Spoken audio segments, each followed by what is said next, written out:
புத்தன் இயேசு காந்தி பிறந்தது பூமியில் எதற்காக? தோழா ஏழை நமக்காக. கங்கை யமுனை காவிரி வைகை ஓடுவதெதற்காக?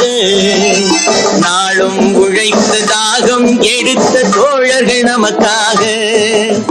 கேள்விக்குறி போல் முதுகு வளைந்து உழைப்பது எதற்காக?